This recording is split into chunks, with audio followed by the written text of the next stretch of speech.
የናይጄሪያ ስካመሮች ይለያሉ ስላችሁ በምክንያት እነዚህ ሰዎች የሚሰሩትን ስራ ወንጀል እንደሆነ ስለሚገባቸው ፊታቸው በማስክ አይደለም የሚሸፍኑት። ይልቁንም ልብሳቸው የዲዛይነር ነው። እጃቸው ላይ ያሰሩት ሰዓትም ከልብሳቸው ጋር ማች የሚያደርግ ጉቺ ሊሆን ይችላል። እንደዚህ የለበሱ ሰዎች ደግሞ እናንተን አሳምነው ውሸት የመሸጥ ችሎታ አላቸው። ነገር ግን በወንጀል ውስጥ ስኬት አለ ብለው የሚያስቡ ሰዎች ስካመር ለመሆን ፍላጎት ስላላቸው ነው። ስካመር ሲባል ግን ቁጥር 1 ወደ ጭንቅላታችሁ የሚመጣላችሁ ነገር ምንድነው? በዋትስአፕ ወይም በቴሌግራም ሰሞኑን አብዛኛው ሰው ጋር እየተላከ ያለ መልእክት አለ። ያንተ ፎቶ እዚህ ዌብሳይት ውስጥ አለ፣ ፎቶውን ለማየት ሊንኳን ተጫናት የሚል። ኦፍ ኮርስ እንደዛ ብሎ መልእክት የሚልኩላችሁ አካውንታችሁን መጥለፍ የሚፈልጉ ስካመሮች ናቸው። የእናንተን አካውንት በመጠቀም ቤተሰቦቻችሁ ወይም ጓደኞቻችሁ ትልቅ አደጋ ውስጥ እንደገባችሁ አስመስለው ብር ይጠይቃሉ። በዚሁ መንገድ ጓደኞቹ ወይም ቤተሰቦቹ ብር የተጭበረበሩበት ካለ እጁ ወደ ላይ። አያችሁ፣ ስካሚንግ ሲባል አሁን ከነገርኳችሁ በላይ ነው። የተማረ ይግደለኝ እያልን በአይቲ ዲፕሎማውን የተማረ ሰው ነው እንደዚህ ጉድ የሚሰራል። እንዴት ካላችሁ በጣም ጥሩ ጥያቄ ነው የጠየቃችሁት። እስካሁን ድረስ ናይጄሪያ ውስጥ እየተሸጠ ያለው ውሸት ነው። ስለ ናይጄሪያውያን ስካመሮች ሁሉም ሰው ይቀልዳል። እንዴት እነዚህ ሰዎች ሊሸውዱኝ ይችላሉ? እንዴት እነዚህ ሰዎች ብር እንደሰጣቸው ሊያደርጉኝ ይችላሉ? ግን ደግሞ እነዚህ ሰዎች ዝም ብለው አይደለም ብር አምጡ የሚሏችሁ። ካስፈለጋቸው የናይጄሪያ ልዑል ወይም ፕሪንስ መስለው ሊቀርቧችሁ ይችላሉ። ሲያዋሯችሁም እንግሊዘኛቸው የተሰባበረ ነው። አንዳንድ ጊዜ ደግሞ ካስፈለገ የመንግስታዊ ቢሮ መስለው ሊያዋሯችሁ ይችላሉ። ግን እነዚህን ስካመሮች ሰው ሲቀልድባቸው የተሰባበረ እንግሊዘኛቸው አይቶ ነበር። ነገር ግን ሰዎች የማይረዱት አንድ እውነት አለ። እነዛ ስካመሮች የሚልኳቸው የኢሜይል መልእክቶች ይሰሩ ነበር። አልፎ አልፎ እንዳይመስላችሁ፣ ሁልጊዜም ቢሆን ይሰሩ ነበር። ግን ስካሚንግ ከዛ በላይ እንደሆነ ስነግራችሁ እዚህ ፓርት ላይ ልብ ብላችሁ እንድታደምጡ ይፈልጋሉ። ይህ ቪዲዮ ማየት ሲጀምሩ ሁሌም እንደምንለው ላይክ ብላችሁ ጀምሩት። ሰብስክራይብ የምትለው በተን ያልተጫናችሁ ሰዎች፣ እንግዳ የሆናችሁ ሰዎች ደግሞ ሰብስክራይብ የምትለዋን በተን ጠቅ አድርጋችሁ ኮራ ብላችሁ የቻናሌ ቤተሰብ ሁኑ። ለተከታታይ 2 አስርት ዓመታት ነው የምላችሁ እነዚህ የናይጄሪያ አጭበርባሪዎች በዓለም ዙሪያ ከሚገኙ ሰዎች በቢሊየን ዶላር የሚቆጠር ገንዘብ ሰርቀዋል። ይህ የሆነው ደግሞ በረቀቀው የሃኪንግ ወይም የመጥለፍ ቴክኖሎጂ አልነበረም፣ በስነ ልቦና ወይም ሳይኮሎጂ እንጂ። ምክንያቱም እነሱ የሚሸጡላችሁ የእውነተኛ ምርት ገንዘብ ሳይሆን ተስፋ የሚባለው ነገር ነው። ህይወታችሁ በአንድ ጀንበር ድንገት ሊቀይርላችሁ የሚችል ተስፋ፣ ለካ ሰው ይወደኛል የሚል ተስፋ፣ ለካ ዋጋ አለኝ የሚል ተስፋ። በዚህ ሂደት ውስጥም ነው ናይጄሪያ በዓለማችን ውስጥ ካሉ ስሜታዊ የሆነው የኢንተርኔት ወንጀል ማዕከል የሆነችው። ነገር ግን እዚህ ላይ የሆነ ነገር እንድታቁልኝ እፈልጋለሁ። ድሆች ስለሆኑ ነው እኮ የሚያጭበረብሩት የሚል አስተሳሰብ ካላችሁ እሱ ነው የሚሸውዳችሁ። ምክንያቱም የአስተሳሰብ የታካሽ ሰው አስተሳሰብ ነው። ግን መርሳት የሌለብን ነገሮች ደግሞ አሉ። አንደኛው የቅኝ ግዛት ጠባሳ ነው። ሁለተኛው ያላቸው የነዳጅ ሀብት ነው። ቀጥሎም አገሪቷ ውስጥ ያለው ሙስናና የኢንተርኔት ባህሉ ነው። ከዛም በመቀጠል ህዝቡ ስልጣን ላይ ያለ ሰው ሲሰርቅ ሲመለከት እንደዚህ አይነት ነገር ማድረግ እንደ ኃጢአት አያየው። ምክንያቱም ውሎ አድሮ እነዚህ ሰዎች ስህተት ነው ወይስ አይደለም የሚለውን ጥያቄ መጠየቅ ያቆማሉ። ይልቁንም እኔ ማልበላበት ምክንያት ምንድን ነው ብለው መጠየቅ ይጀምራሉ። ኢንተርኔት ሳይኖር በፊት ድሮ ይህ የስካሚንግ ስራ 419 እየተባለ ይጠራ ነበር። 419 ደግሞ ምንድን ነው? በጣም ጥሩ ጥያቄ ነው። አያችሁ፣ ዋይፋይ ከመምጣቱ በፊት ክሪፕቶ ካረንሲ ከመምጣቱ በፊት ይህ የማጭበርበር ስራ ስር እየሰደደ የነበረ ስራ ነው። ግን ይህ የሆነው ደግሞ ናይጄሪያውያን እምነት ማጉደል የሚባለውን ነገር ስለፈጠሩ አልነበረም። እንዴት መሰላችሁ? በእያንዳንዱ ስልጣኔ ውስጥ ማጭበርበር አለ። ጥንታዊ ሮማውያን ካየናቸው እንኳን ስካም ያደርጉ ነበር። ቪክቶሪያን አውሮፓ እንኳን የራሷ የሆኑ አጭበርባሪዎች ነበሯት። አሜሪካ እንኳን ሙሉ የኢንዱስትሪ ዘርፎቿን የገነባችው በግምታዊ ግሽበቶችና በፋይናንስ ማጭበርበር ነው። ነገር ግን ናይጄሪያ በቀላሉ መስፋፋት የሚችል የማጭበርበር ዘዴ አበለጸገች። ስሙም 4-9 ሳይሆን 419 ይባላል። ስያሜውን እንዴት አገኘው የምትሉ ከሆነ በማጭበርበር ወንጀል የተከሰሰ ሰው በናይጄሪያ በ419 አንቀጽ ነው የሚከሰሰው። ግን መጀመሪያ ይህ 419 የሚባለው ስራ ሲመጣ በዲጂታል የሚሰራ አልነበረም። በ1980ዎቹ እንደ ፈረንጆች ናይጄሪያውያን ደብዳቤ ይጽፉና በፖስታ አሽገው ወደ ውጭ ሀገር ይልኩታል። ግን ያ የሚጽፉት ደብዳቤ ስለምንድን ነበረ የምትሉ ከሆነ ስለ ሐሰት ውርስ፣ የታገዱ የባንክ አካውንቶች፣ የመንግስት ፈንዶችና የወታደራዊ ሀብቶች እንዳሉ በመጥቀስ ነበር የሚጽፏቸው። ይህ ማለት ደግሞ ቀመሩ በጣም ቀላል ነበር ማለት ነው። በሚሊዮን የሚቆጠር ዶላር እንዳንቀሳቀስ እርዳኝ፣ ከዛም ኮሚሽንህን እከፍላለሁ የሚል ጽሁፍም ያክሉበታል። በመጀመሪያ ሲታይ በዚህ መልክማ ሊያጭበረብሩኝ አይችሉም ብላችሁ ልታስቡ ትችላላችሁ። ግን ይህ የማጭበርበር ዘዴያቸው ደግሞ ውጤታማ የሆነው በዚሁ መልክ ነበር። እናንተ ሞኝ አድርጎ ነው እንደሚያስበኝ ብላችሁ ትጠይቃላችሁ። እነሱ ደግሞ ሞኝ መስለው እናንተን ይቀርቧቸዋል።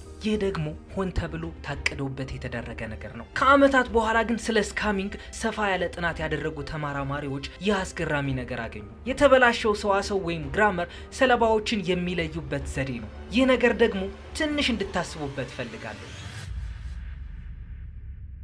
አያችሁ፣ ያ የሚጽፉት መልእክት ሙያዊ በሆነ ፕሮፌሽናል በሆነ መንገድ ከተጻፈ ብዙ ሰዎች ለመልእክቱ መልስ ይሰጣሉ ማለት ነው። እንዲህ ሆነ ማለት ደግሞ እነዚህ ስካመሮች እነዛ ሰዎች ላይ በጣም ብዙ ጊዜ ያባክናሉ ማለት ነው። ነገር ግን አንድ ሰው ለሚከተለው መልእክት ምላሽ ሰጠ። ውድ የተከበርክ፣ በደግነት አስቸኳይ እርዳታ። ምን አይነት ግራመር ነው? እናንተ እንደዛ ብላችሁ ለዚህ መልእክት መልስ ካልሰጣችሁ ጎበዞች ናችሁ። ነገር ግን ለእንደዚህ አይነት መልእክት መልስ የሚሰጡ ሰዎች ግን እነዛ ስካመሮች ስለዛ ሰው አንድ ነገር ጠንቅቀው አውቀዋል። ይህ ሰው በቀላሉ መሸወድ የሚችል ሰው እንደሆነ ገብቷቸዋል። የተሰባበረ እንግሊዘኛ አድርገው የሚጽፉላችሁ ስላልተማሩ ወይም ደካማዎች ስለሆኑ አይደለም። ይህ ሰለባዎችን የሚለዩበት ዘዴ ወይም አልጎሪዝም ነው። እናም በ1990ዎቹ ኢንተርኔት ወደ ናይጄሪያ ሲገባ ግን ይህ የማጭበርበር ስራ ወይም ስካሚንግ በዓለም ሙሉ ተስፋፋ።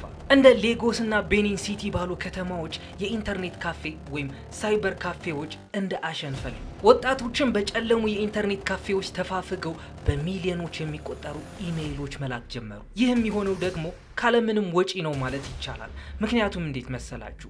1 ሚሊዮን ሰው ጋር ኢሜይል ከላኩ ከነዛ 1 ሚሊዮን ሰዎች 0.001% ሰው ከመለሰላችሁ ለነሱ በቂ ነው። ይህ ማለት ደግሞ አንድ ስኬታማ የሆነ ሰለባ እስክታገኝ ድረስ ለአመታት ቁጭ ብለህ አንድ ሰው ጋር ማውራት ሊኖርብህ ይችላል። ይህ ማለት ከዛ ሰው የምታገኘውን ብር ለአመታት ቁጭ ያልክበትን ጊዜ ደሞዝህ ይሆናል ማለት ነው። ይህ ደግሞ በስራ አጥነት፣ በሙስናና በዋጋ ንረት የምትሰቃየው ሀገር ውስጥ ምክንያታዊ ሊመስል ይችላል። ግን በስካሚንግ ምክንያት የናይጄሪያ ስም ሲጠራ ጉዳዩ ስለ ድህነት ብቻ አልነበረም። ምክንያቱም ከሷ የባሱ ድሆች ሀገራትም አሉ። ግን ለምን ናይጄሪያ ሆነች? መልሱ የሚጀምረውም ከመሬት በታች ነው፣ ነዳጅ ከሚባለው። በዚህ መሃልም ናይጄሪያ የምር ነዳጅ እያላት ነው በድህነት የምትሰቃየው ብላችሁ ልትጠይቁ ትችላላችሁ። አያችሁ፣ ናይጄሪያ ከአፍሪካ አንደኛ፣ ከዓለም ደግሞ ታላላቅ የሚባሉ የነዳጅ አምራች ሀገራት መሃል አንዷ ናት። ታዲያ ምን ተፈጠረ ካልን ግን የጠረጠራችሁት ነገር ትክክል ነው፣ ሙስና። ናይጄሪያ በ1950ዎቹ ከፍተኛ የሚባል የነዳጅ ክምችት ከመሬቷ ስር ተገኘ። የነዳጅ ገንዘብ ደግሞ እንደምታውቁት ነው፣ እርስ በእርስ ያባላል። እናም በ1970ዎቹ የነዳጅ ገንዘብ ይጎርፍ ጀመር። ይጎርፍ ነበር ስላችሁ ደግሞ በቢሊዮን ዶላር የሚቆጠር ገንዘብ ነው። ግን አይደለም 100 ሺህ ሚሊዮን ዶላር በካሽ ኪሳቸው ውስጥ ብትከቱባቸው እንኳን ጠገብን የማይሉ ኪሳቸው የማይሞላ ሙሰኞች የሆኑ ሰዎች ስልጣን ላይ ተቀምጠው ነበር። የሆነ ሰዓት ላይም የናይጄሪያ የጸረ ሙስና ኮሚሽን በቢሊዮን ዶላር የሚቆጠር ገንዘብ የት እንደገባ ሳይታወቅ ጠፋብኝ አለ። ይህ ማለት ደግሞ የናይጄሪያ ዜጋ ከዚህ ሀብት ያገኘው ምንም አንዳች ነገር አልነበረም። ስለዚህ ይህ ነገር ደግሞ አስገራሚ የሆነ ተቃርኖ ፈጠረ። በተፈጥሮ ሀብት የበለጸገች ነገር ግን በድሃ ዜጎች የተሞላች ሀገር። ይህ ደግሞ ከምታስቡት በላይ ትልቅ ትርጉም አለው።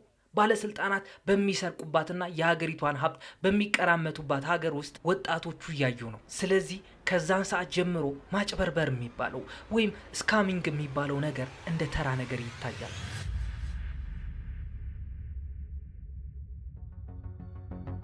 ግን ናይጄሪያ አፍሪካ ውስጥ የምትገኝ ሀገር ሆኗ ዜጎቿ ግን ፐርፌክት የሆነ እንግሊዘኛ ይችላሉ። ግን የሚያወሩት በተሰባበረ እንግሊዘኛ ነው። ይህ ደግሞ ስካመሮች ቁጥር 1 ብለው የሚጠሩት ጥበባቸው ነው። እነዚህ ሰዎች ፐርፌክት እንግሊዘኛ ነገር ግን በተለየ አክሰንት የሚያወሩት የናይጄሪያ ይፋዊ የስራ ቋንቋ እንግሊዘኛ ስለሆነ ነው። ስለዚህ የአሜሪካ ወታደሮች፣ የዩኬ የባንክ ሰራተኞች፣ ባሏ የሞተባት ቆንጅዬ ሴት፣ የአሜሪካ የገቢዎች ባለስልጣን ወኪሎች እንዲሁም የአንድ ድርጅት ስራ አስፈጻሚ መስለው የሚቀርቡትም በዚህ ምክንያት ነው። ቋንቋ የስራ ሳይሆን የጥቃት መሳሪያ ሆነ። ይህ ናይጄሪያ በማጭበርበር ወንጀል እንድትታወቅ ያደረጋት አንደኛው ምክንያት ነው። ሁለተኛው ደግሞ ሰፊ ወጣቶች ስራ አጥነት ነው። ናይጄሪያ በዓለማችን ውስጥ ካሉ ሀገራት ከፍተኛ የህዝብ ቁጥር ያላት፣ በዛ ልክ ደግሞ ከፍተኛ የሆነ የስራ አጥነት ቁጥር ያላት ናት። በየአመቱም በሚሊዮን የሚቆጠሩ ወጣቶች ወደ አዋቂነት የሚባል ደረጃ ይሸጋግራሉ። ግንስ ስራ አለ ካላችሁ በፍጹም ስራ የለም። ዩኒቨርሲቲ የተመረቀ ሰው እንኳን ስራ ለማግኘት በጣም ይፈጋል። ስለዚህ የኢንተርኔት ማጭበርበር ወይም ስካሚንግ ማራኪና ተመራጭ ሆነ። ምክንያቱም ስራው ለመጀመር የሚያስፈልጋቸው በጀት $0 ነው። ላፕቶፕ ካላቸው፣ ከዛም በመቀጠል የኢንተርኔት አክሰስ ካላቸው፣ ቀጥሎም የሚያጭበረብሩበት ጽሁፍ ወይም ስክሪፕት ካላቸው የሚያስፈልጋቸው ነገር ፌክ መታወቂያ ብቻ ነው። እናም በአንዲት ደሃ መንደር ውስጥ አንድ ፍሬ ልጅ መርሴዲስ መኪና ሲገዛ ሌላኛው ልጅም ይመለከታል። ከዛ በመነሳትም ስራው ይወራረሱታል፣ አብረውም ይሰሩታል። ግን የኢንተርኔት ስካሚንግ ከመጣ በኋላ እነዚህ አጭበርባሪዎች የሚታወቁበት ስም አላቸው፣ ያሁ ቦይስ የሚል። ያሁ ቦይስ ማለት የናይጄሪያውያን ስካመሮች መጠሪያ ነው። ስያሜው የመጣውም ቀደም ብሎ ይካሄዱ የነበሩ ማጭበርበር ስራዎች በያሁ ኢሜይል አካውንት ይካሄዱ ስለነበረ ነው። ነገር ግን ውሎ አድሮ ያሁ ቦይስ ከስያሜ በላይ ሆነ፣ ባህልም ጭምር ሆነ። ታዲያ ታሪኩ ወደ ጨለማው ፓርት የሚገባው እዚህ ጋር ነው። በአንዳንድ የናይጄሪያ ክፍሎች አንዳንድ አጭበርባሪዎች መደበቃቸውን አቆሙ። እንደ ዝነኛ ሰው እንደ ሴሌብሪቲ መታየት ጀመሩ ነው የምላችሁ። የቅንጦት መኪኖች፣ ብራንድ የሆኑ ልብሶች፣ ክለብ ውስጥ ሲገቡም በዊስኪ ነው የሚራጩት። እናም ታዳጊ ወጣቶች እነዚህ ሰዎችን እያዩ ይህ ሰው በአንድ ላፕቶፕ ላምበርጊኒ መግዛት የሚችል ከሆነ ለምን እኔ ለ10 ዓመት እማራለሁ ብሎ ማሰብ ጀመሩ። አንዳንድ ሙዚቀኞችም በሙዚቃቸው ውስጥ ስለ ያሁ ቦይስ የጠቀሱት ነገር አለ። አንዳንድ ተጽዕኖ ፈጣሪዎችም ይህ የስካሚንግ ወንጀል እንደ ትልቅ ነገር አሞካሹት። አንዳንድ ፓስተሮችም ገንዘቡ ከየት እንደመጣ ሳያውቁ እነዚህ ሰዎችን መመረቅ ጀመሩ። ግን እንዲህ ስላችሁ አብዛኛውን ናይጄሪያዊ ማጭበርበርን ይደግፋል እያልኳችሁ አይደለም። በሚሊዮን የሚቆጠሩ ናይጄሪያውያን ይህ የስካሚንግ ወንጀል በጣም ነው የሚጠሉት። ምክንያቱም እንዴት መሰላችሁ? የናይጄሪያ ስሟ እያጎደፈ ያለው ነገር ቢኖር ሙስናና ስካሚንግ ነው። ነገር ግን ያሁ ቦይስ ሰብ ካልቸር በእርግጥም እውን ሆነ። ማህበራዊ ሚዲያ ከመጣ በኋላማ ነዳጅ ነው ያርከፈከፈበት። በተለይ ኢንስታግራም ሁሉንም ነገር ነው የቀየረው። ምክንያቱም አጭበርባሪዎች ስኬታቸውን ማስተዋወቅ ጀምረዋል። ግን በያሁ ቦይስ መካከል ደግሞ እጅግ በጣም በስሙ የታወቀ ብላክ አክስ የተባለ ግሩፕ አለ። እነዚህ ሰዎች ስካሚንጉን የጀመሩት የዩኒቨርሲቲ ተማሪዎች ሆነው ነው። የተለያዩ ሀገራት ባለስልጣናትም የብላክ አክስ ግሩፕ አባል ነበሩ ይባላል። ግን እዚህ ፓርት ላይ ደግሞ ስካሚንግ የሚል ስም እንደ ስም ተሰጣቸው እንጂ ሰዎች ያዘዋውራሉ፣ ማኒ ላውንደሪም ያደርጋሉ። በአጠቃላይ ብር የሚያስገኝ ህገወጥ የተባለ ስራ በእጃቸው ነው። ብቻ ያሁ ቦይስ እንደተደራጀ የወንጀል ኔትወርክ መታየት የጀመረው በጣሊያን፣ በእንግሊዝ፣ በአሜሪካ፣ በሳውዝ አፍሪካ፣ በተለያዩ የአፍሪካ ሀገራት ውስጥ እጃቸው እንዳለ ሲታወቅ ነው። ግን እዚህ ፓርት ላይ ለስካመሮች ተጠቂ የሚያደርጋችሁና ስካመሮች እናንተ ላይ የሚያዩትን ነገር ነው የምነግራችሁ።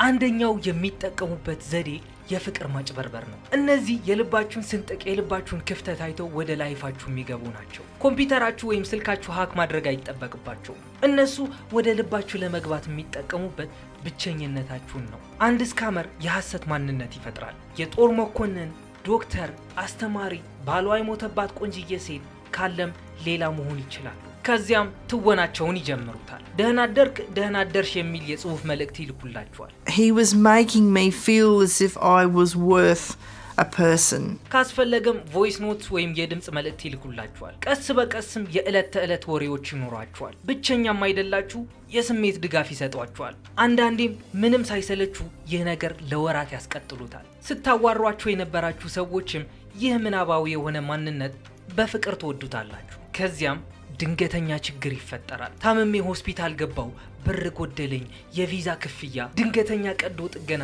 ወይም የጉዞ ችግር አጋጥመኝ ነው፣ እባክህ ብር ሙላልኝ ይሏቸዋል። እንዲህ ሆኖም አንዴ ብር ከላካችሁላቸው ከነዚህ ሰዎች በፍጹም መቆራረጥ አትችሉ። በስነ ልቦና ወጥመድ ውስጥ ገብታችኋል። ያ የላካችሁት ብር እስኪመለስላችሁ ድረስ እየጠበቃችሁ ነው። ምክንያቱም እንዳታለሏችሁ እውነቱን መቀበል ያቅታችኋል። አንዳንድ ሰዎች በዚህ ሂደት በመቶ ሺዎች የሚቆጠሩ ዶላሮች ያጣሉ። ሌሎች ደግሞ ይህ ነገር እኮ ስካም ነው ብለው ከሚነግሯቸው የቤተሰብ አባላት ጋር ይቆራረጣሉ። አስፈሪው ክፍል ደግሞ ልንገራችሁ። ብዙዎቹ ስካመሮች አንድ አይነት ማንነት ይዘው አይደለም የሚንቀሳቀሱት። ለምሳሌ አንድ ስካመር በአንዴ 12 ሴቶችን ሊያዋራ ይችላል። በተጨማሪም 6 ነጋዴዎችና 3 አስተማሪዎችን እያናገረ ሊሆን ይችላል። ይህ ማለት ደግሞ ልክ ለስሜት መጠቀሚያነት እንደተሰማሩ የካስተመር ሰርቪስ ኤጀንቶች ናቸው ማለት ነው። በአጠቃላይ ስካመሮች ሲባሉ ላፕቶፓቸው ይዘው በጨለማ ውስጥ ክፍል ቁጭ ብለው የሚሰሩ ይመስላቸዋል። በእርግጥ እንደዛም ነው። ነገር ግን ጉዳዩ ከዛ በላይ የበለጠ ሆኗል። እነዚህ ሰዎች የቴሌግራም ግሩፖች፣ የዋትሳፕ ግሩፖች፣ የማጭበርበር ስክሪፕቶችና ቱቶሪያሎች ይዘው ነው የሚንቀሳቀሱት። እንዴት ሰለባዎችን ማወቅና መቆጣጠር እንደምትችሉ፣ እንዴት የአንድ ቋንቋን አክሰንት ማስመሰል እንደሚችሉ፣ አንዳንዴም እንዴት ሰነዶችን ማጭበርበር እንደሚችሉ፣ እንዴት ማንነት መስረቅና የባንክ ጥበቃዎችን ማለፍ እንደሚቻል ስልጠና ይሰጣሉ።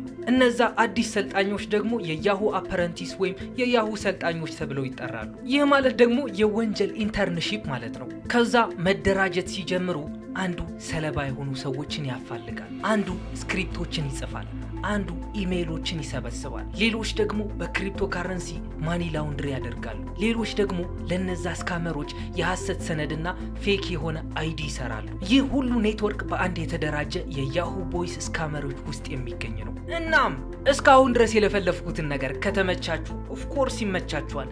ይህን ቪዲዮ እስካሁን ድረስ ቁጭ ብላችሁ እያያችሁት ከሆነ ላይክ ያላደረጋችሁ ሰዎች ላይክ በሉት፣ ሰብስክራይብ ያላደረጋችሁ ሰዎችም ሰብስክራይብ አድርጉ። እናም ቀጣይ ባበደ ስቶሪ እስክንገናኝ ድረስ ሰላማችሁን ያብዛልኝ። ይሜ